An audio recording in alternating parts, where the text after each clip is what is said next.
एक ऐसी स्थिति की कल्पना कीजिए जहां एक इंसान सुबह उठकर आईने के सामने खड़ा है और बाहर मुंबई शहर की वही पुरानी भागदौड़ शुरू हो चुकी है। वही गाड़ियाँ, वही चाय की टपरियाँ, सब कुछ एकदम नॉर्मल। हाँ, सब नॉर्मल लग रहा है, लेकिन उस एक इंसान के दिमाग में ना अगले 5 साल की हर एक घटना छपी हुई है, हर एक त्रासदी, हर एक धोखा। एकदम डिटेल में। एग्जैक्टली उसको पता है कि आज शाम को क्या होने वाला है या कल कौन मारेगा, और सबसे बड़ी बात, उसका सबसे करीबी दोस्त कब उसके सीने में खंजर उतारेगा।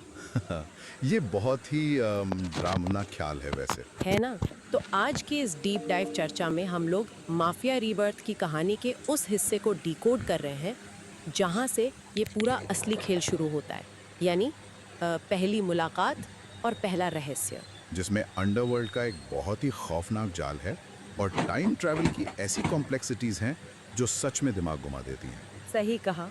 तो चलिए इस पूरी कहानी की गहराई में उतरते हैं और समझते हैं कि भविष्य जानना आखिर एक वरदान है या फिर एक बहुत ही भयानक श्राप।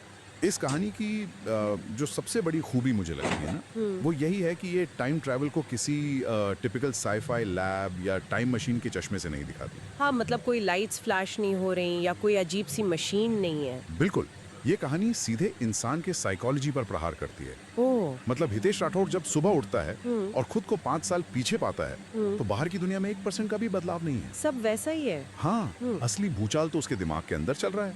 ये पढ़ते हुए ना मेरे दिमाग में एक बहुत ही इंटरेस्टिंग तुलना आई। मैं सोची थी कि ये सिचुएशन तो बिल्कुल वैसी ही है जैसे कोई गेमा किसी बहुत ही मुश्किल वीडियो गेम को पूरा कर ले। अच्छा, जैसे कोई बहुत हार्ड लेवल क्लियर कर लिया हो। हाँ, और गेम के एंड तक पहुंचते पहुंचते ना वो प्लेयर लगभग टूट चुका हो, पर फिर अचानक गेम क्रैश हो जाए और जब वो आंख खोले तो खुद को वापस लेवल 1 पर पाए। ओह वाह, ये काफी अच्छा एनालॉजी है ना? अब उसको पहले से पता है कि कौन सा दुश्मन किस दरवाजे के पीछे छिपा है या कौन सा खजाना कहाँ मिलेगा। तो एक तरह से देखा जाए तो वो इंसान अब इस खेल का मास्टर बन चुका है। उसके पास तो सबसे बड़ा एडवांटेज है। देखिए, गेमिंग का ये एग्जाम्पल सुनने में ऊपरी तौर पर बहुत सही लगता है, लेकिन अगर हम इस मेंटल स्टेट की गहराई में जाएं तो सच्चाई से कहीं ज़्यादा डार्क और डरावनी है। डार्क कैसे? मतलब मैं तो यही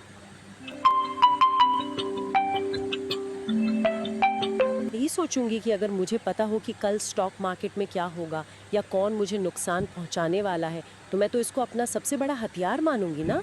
इसमें बोझ कैसा? क्योंकि यहाँ बात सिर्फ पैसों की या स्टॉक मार्केट की नहीं हो रही है, यहाँ बात इंसानी रिश्तों की है। जब हितेश आईने में देखकर मुस्कुराता है तो उस एक मुस्कुराहट के पीछे बहुत गहरा दर्द छुपा है। अच्छा। सोचिए कि वो आज कॉलेज जाएगा, उन्हीं दोस्तों से मिलेगा जो आज उसके साथ बैठकर हंस रहे हैं, अपना खाना शेयर कर रहे हैं, लेकिन हितेश को पता है कि इनमें से एक दोस्त 3 साल बाद पैसों के लिए उसे माफिया के हवाले कर देगा। ओ बाप रे, ये तो बहुत ही घुटन वाली फीलिंग होगी। एग्जैक्ट, यही पॉइंट है। अब वो दोस्त एकदम मासूमियत से हितेश के सामने खड़ा है, पर हितेश उस मासूमियत पे ट्रस्ट नहीं कर सकता, क्योंकि उसको उसका फ्यूचर वाला चेहरा पता है। बिल्कुल, और यही इसका असली दर्द है। ये जो इन्फॉर्मेशन है ना, ये हितेश को एक अलग लेवल का कॉन्फिडेंस जरूर देती है, क्योंकि अब वो किसी से धोखा नहीं खाएगा, पर ये उसको अंदर से बिल्कुल अकेला भी कर देती है क्या चल रहा है। लेकिन ये कहानी हमें दिखाती है कि जो इग्नोरेंस होती है ना, यानी अज्ञानता, वो असल में एक बहुत बड़ा वरदान है। जो चीजें नहीं पता है वही हमें नॉर्मल रखती हैं। एग्जैक्टली। ये बहुत ही डार्क लेकिन बहुत सच बात है। तो जब दिमाग में फ्यूचर का इतना बड़ा मैप छपा हो और हर इंसान का असली चेहरा पता हो, तो कोई अपना प्रेजेंट कैसे जिएगा? यही सवाल मुझे कहानी के अगले हिस्से की तरफ ले जाता है। वो कॉलेज के एनुअल फेस्टिवल वाला सीन पेश एकदम अलग थलग है। वो इस भीड़ में कुछ या शायद किसी को ढूंढ रहा है, और वो इंतजार कर रहा है आरोही मेहता का। राइट, आरोही। हाँ, वही एक इंसान जो उसके पिछले जन्म में या कह लीजिए कि पिछली टाइमलाइन में उसके लिए सब कुछ थी। और उनकी ये मुलाकात होती भी है, पर पता है यहाँ कहानी किसी आम बॉलीवुड फिल्म की तरह बिहेव नहीं करती।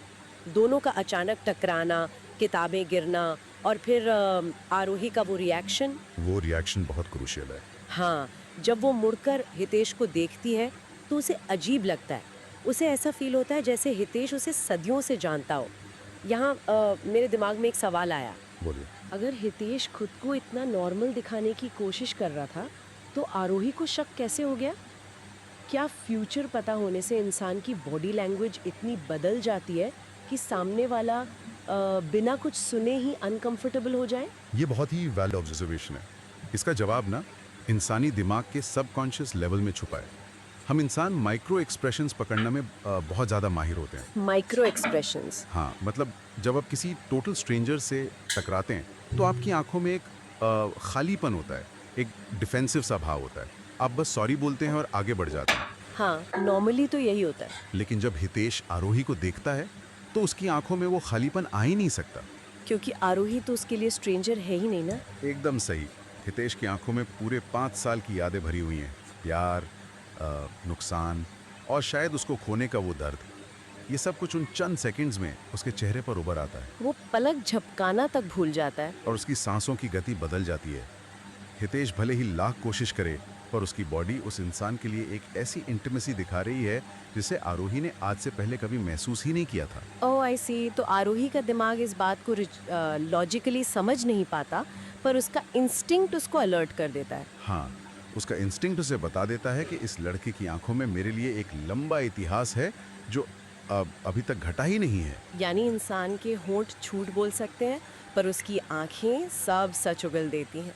वैसे ये सुनने में थोड़ा रोमांटिक ज़रूर लगता है, पर कहानी हमें यहाँ सुकून की सांस नहीं लेने देती, क्योंकि ठीक इस मुलाकात के वक्त कैंपस के दूसरे कोने में एक बहुत ही अलग तरह का बीज बोया जा रहा है। ये ना राइटर का एक बहुत बड़ा मास्टर स्ट्रोक है। नैरेटिव को बहुत शानदार तरीके से वीव किया गया है यहाँ। एक तरफ हितेश की लाइफ का सबसे खूबसूरत हिस्सा जी। यानी आरोही वापस आ रही है और दूसरी तरफ वही अंधेरे कोने में करण। हाँ, करण फोन पर अंडरवर्ल्ड के लोगों से बात कर रहा है। उसकी लाइन है ना Yes. कि गलती की कोई गुंजाइश नहीं होनी चाहिए। और हितेश दूर खड़ा होकर ये सब चुपचाप देख रहा है। उसे क्लियर पता है कि यही वो एग्जैक्ट मोमेंट है जब करण पहली बार माफिया से जुड़ रहा है। तो यहाँ मेरा एक बेसिक सवाल है कि अगर उसको सब पता है कि आगे क्या होगा, तो वो उसको वही रोकती क्यों नहीं? रोकता क्यों नहीं से मतलब है उससे लड़ाई क्यों नहीं करता? हाँ, या फिर पुलिस को फोन कर दे, कुछ तो करे। क्योंकि यहाँ हितेश टाइम ट्रैवल के सबसे बड़े और डेंजरस रूल से बंधा हुआ है। देखिए, अगर आप एक खराब पत्ते को उखाड़ते हैं ना तो हो सकता है आप पूरी जड़ को हिला दें। अच्छा। अगर हितेश आज करण को पकड़ लेता है या उसे रोक देता है तो अंडरवर्ल्ड का वो गैंग किसी और को अपना मोहरा बना लेगा और वो जो नया मोहरा होगा वो हितेश के लिए कंप्लीटली अनजान होगा। ओह, मैं समझ रही हूँ। एक जाना पहचाना दुश्मन एक अनजान दुश्मन से कम खतरनाक होता है। एग्जैक्टली यही बात है। हितेश इस वक्त सिर्फ इंफॉर्मेशन गैदर कर रहा है। वो बस देख रहा है कि कैसे उसके फ्यूचर के दोनों सबसे बड़े पहलू, प्यार और गद्दारी, दोनों एक ही दिन और एक ही जगह पर आकर मिल रहे हैं। पर सिर्फ नॉलेज होना एक बात है, उस नॉलेज के आधार पर कुछ एक्शन लेना ना, वो सबसे खतरनाक होता है। और ये बात उस शाम होते होते साबित हो जाती है उस फेस्टिवल के हादसे में। वो हादसा तो पूरी कहानी का टर्निंग पॉइंट है। मैं वही बताने वाली थी कि जब वो मेन स्टेज का भारी लोहे का हिस्सा टूटकर नीचे गिरता है, भीड़ में भगदड़ मच जाती है और एक छोटी बच्ची बस उस फ्रेम के नीचे फंसने ही वाली होती है कि हितेश अचानक आकर उसकी जान बचा लेता है। और यहाँ से कहानी का असली टेंशन बिल्डअप होता है, क्योंकि ये सिर्फ एक हीरोइक डीड नहीं था। ये एक्चुअली पास्ट के मैप में एक बहुत बड़ा बदलाव था। एक सेकंड, मुझे आपको यहाँ रोकने दीजिए और थोड़ा पुशबैक करने दीजिए। हाँ बिल्कुल। हितेश ने सिर्फ एक बच्ची की जान बचाई है, वो एक भारी लोहे का फ्रेम उठा लिया। जब एड्रेनलिन रश होता है ना, तो लोग इमरजेंसीज में कार तक उठा लेते हैं। तो इसमें इतनी क्या अजीब बात थी कि पीछे खड़ा वो काले कपड़ों वाला माफिया का स्पाई अपने बॉस को फ़ोन करके बोलता है कि वो लड़का मिल गया। किसी को कैसे शक हो सकता है कि एक जान बचाने वाला नॉर्मल लड़का कोई टाइम ट्रैवलर हो सकता है? ये पॉइंट बहुत वैलिड है। और मैं यही एक्सपेक्ट कर रहा था। हाँ। इसका जवाब ना उस स्पाई की नज़र में ही छुपा है। देखिए, उन जैसे स्पाइस को ऐसी ही हवा में किसी पर शक नहीं होता। बात ये नहीं है कि हितेश ने क्या किया, तो बात यह है कि हितेश ने वो कैसे किया। कैसे किया से क्या मतलब है यहाँ? मेरा मतलब उसके रिएक्शन टाइम से। ज़रा उस पूरे सीन को अपने दिमाग में फ्रेम बाय फ्रेम सोचिए। जब ऊपर से वो लोहे का फ्रेम टूटने लगता है तो सबसे पहले उसके चरमराने की आवाज़ आती है। एक नॉर्मल इंसान का इमीडिएट रिएक्शन क्या होता है? कोई भी पहले ऊपर देखेगा आवाज़ सुनकर, उसको समझने में 1-2 सेकंड लगेंगे, फिर शायद चिल्लाएगा या पीछे हटेगा। एग्जैक्टली लेकिन हितेश ने क्या किया? हितेश ने ऊपर देखा ही नहीं। वेट, हाँ, लोहे की आवाज आने से एक पल पहले ही हितेश की मसल्स टेंस हो चुकी थी। उसकी बॉडी पहले से ही उस बच्ची के डायरेक्शन में दौड़ने के लिए झुक चुकी थी। ओह वाह, मतलब वो इवेंट होने का इंतज़ार ही नहीं कर रहा था। बिल्कुल, क्योंकि उसके दिमाग को पहले से पता था कि वो फ्रेम कहाँ और कब गिरने वाला है। जब पूरी भीड़ एक सेकंड के लिए शॉक में फ्रीज हो गई थी, हितेश बिना एक भी नैनो सेकंड बर्बाद किए एक स्ट्रेट लाइन में उस बच्ची की तरफ बढ़ा। उस पाए ने हितेश की ताकत पर ध्यान नहीं दिया। उसने देखा हितेश की अननेचुरल एंटिसिपेशन को। एक ऐसा इंसान जो किसी हादसे पर रिएक्ट नहीं कर रहा, बल्कि उसे पहले से कैलकुलेट करके बैठा है। ये तो लिटरली रोंगटे खड़े कर देने वाला एनालिसिस है ना?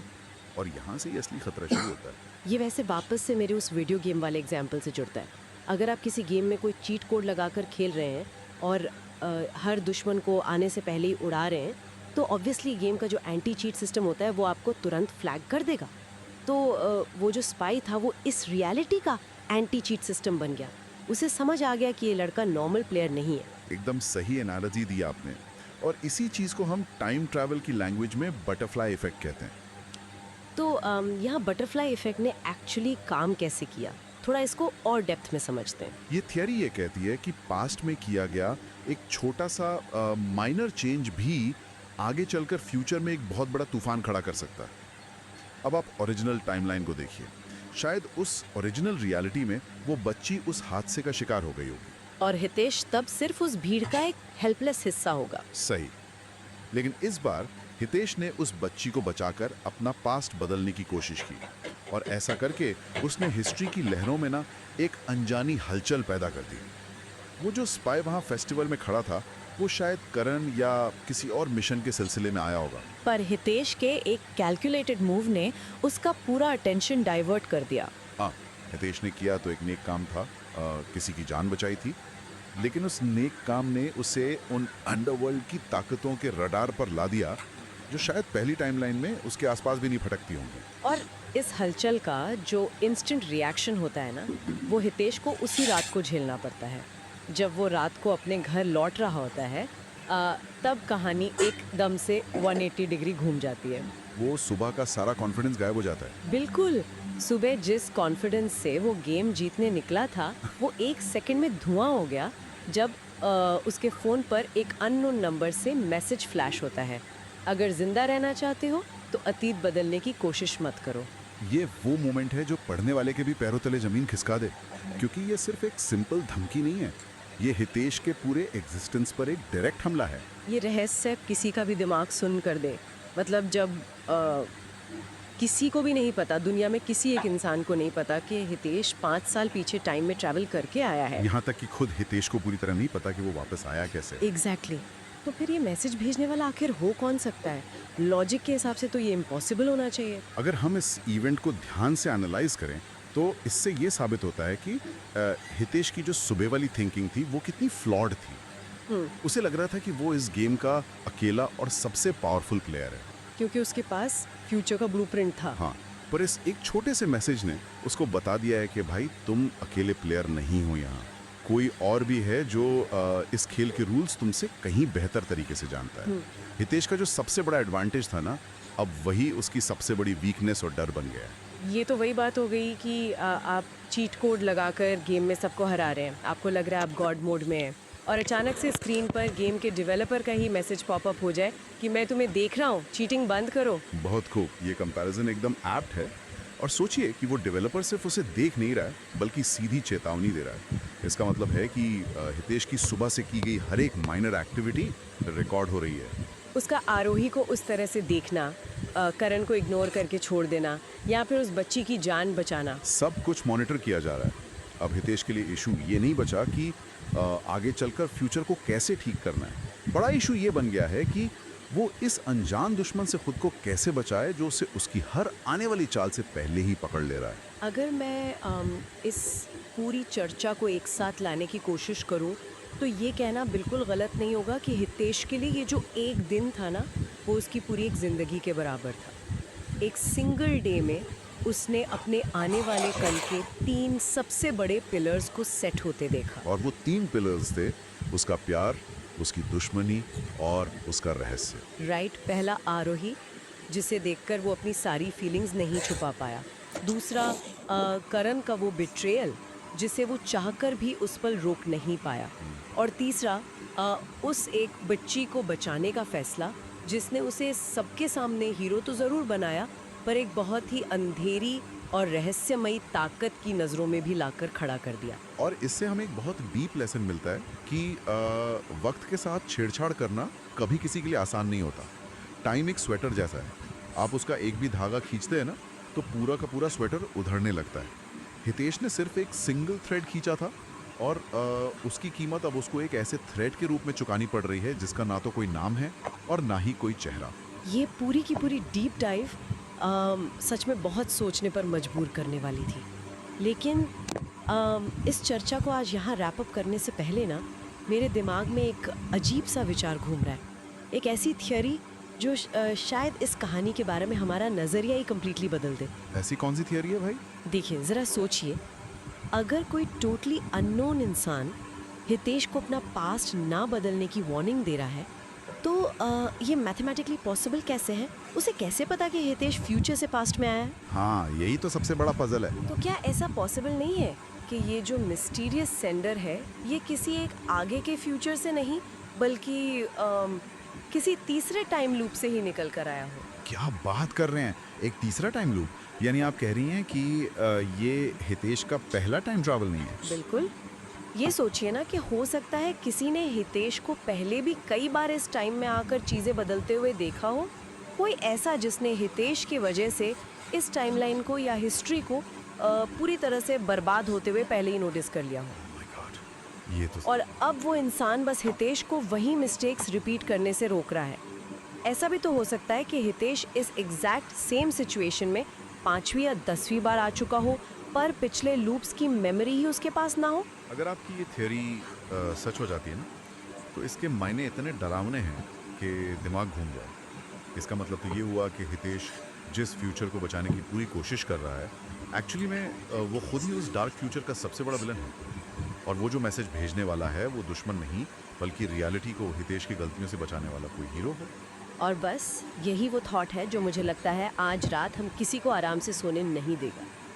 सुबह आईने में देखकर जो हितेश सोच रहा था ना कि सब कुछ उसके कंट्रोल में है, शायद उसी आईने के दूसरी तरफ से कोई उसे ही कंट्रोल कर रहा था। इस माइंड ब्लोइंग सवाल के साथ हम अपनी आज की इस चर्चा को यहीं रोकते हैं। अब ये देखना वाकई इंटरेस्टिंग होगा कि इस चेस बोर्ड पर हितेश का अगला मूव क्या होता है, क्योंकि वक्त की इस पूरी बाजी में अब प्लेयर हितेश नहीं बल्कि खुद वक्त है। हे गाइस, स्टोरी अच्छी लगी तो लाइक कीजिए, सब्सक्राइब कीजिए। और एक और गुजारिश है, स्टोरी यही 2 आवाज़ में आएगी। जब तक मेरे पास कोई लैपटॉप वगैरह नहीं आता तब तक इसी वॉइस में स्टोरी आएगी। तो लाइक कीजिए, सब्सक्राइब कीजिए।